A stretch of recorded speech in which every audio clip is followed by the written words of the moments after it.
Ladies and gentlemen, esteemed judge and fellow debaters, good evening. Today I stand before you as the preposition speaker in this debate on the Makan Bergizi Gratis or MBG program in Indonesia. The preposition asserts that MBG can significantly help underprivileged children by addressing malnutrition and enhancing educational outcomes, but it requires refinement to ensure it does not inadvertently benefit those who do not need it.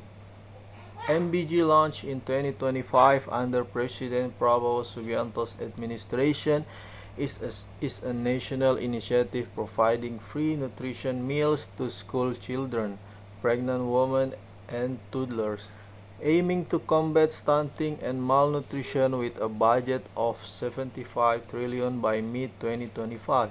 By mid-October 2025, it has already established 11,900 kitchens serving 35.4 million beneficiaries. While universal in design, we argue it must evolve to target improvement for maximum impact. First, let's examine how MBG profoundly benefits underprivileged children.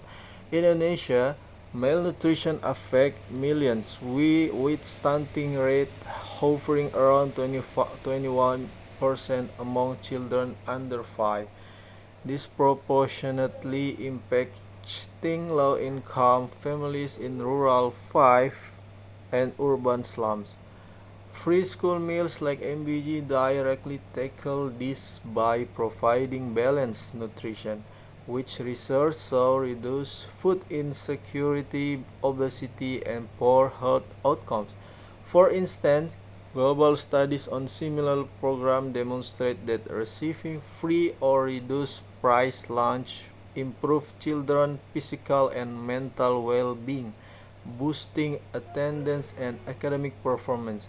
In the United States, universal free school meals have led to increased meal participation and slight improvement in attendance, particularly among low-income students who might otherwise skip school due to hunger.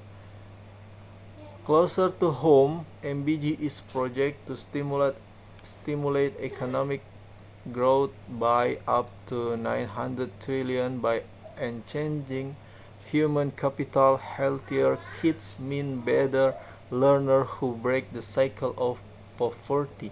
Imagine a child from school malnourished and unable to concreate with it. They gain essential nutrition leading to better grades, high aspiration, and long-term societal contribution.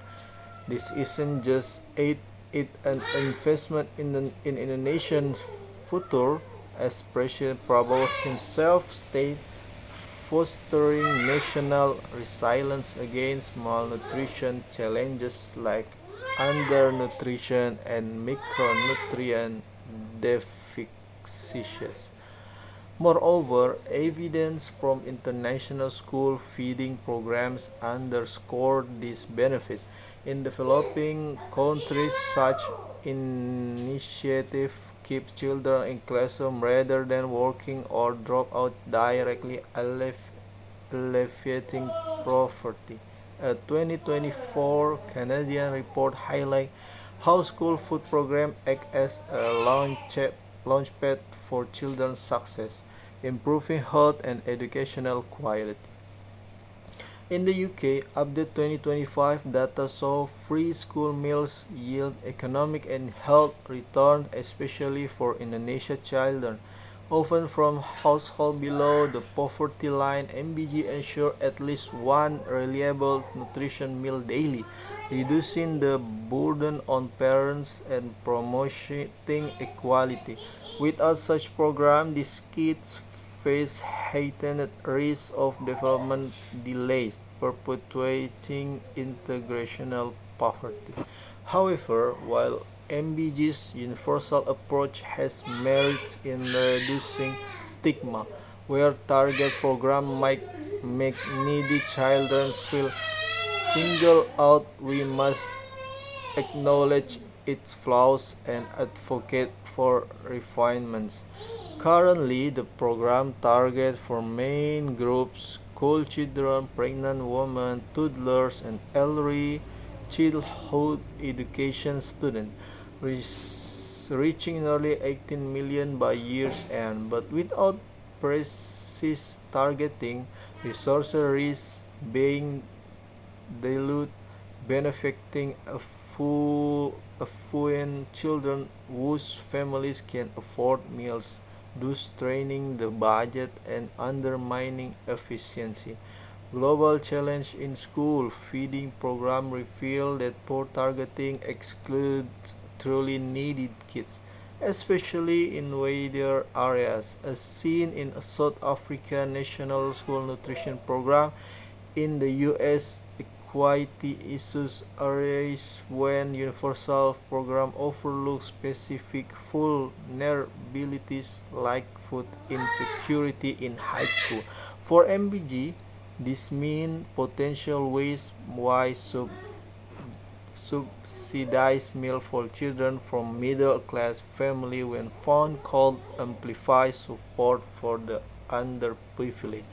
To address this, we propose target reform. Implement means testing based on family income, integrated with Indonesia's social welfare database to prioritize low-income households.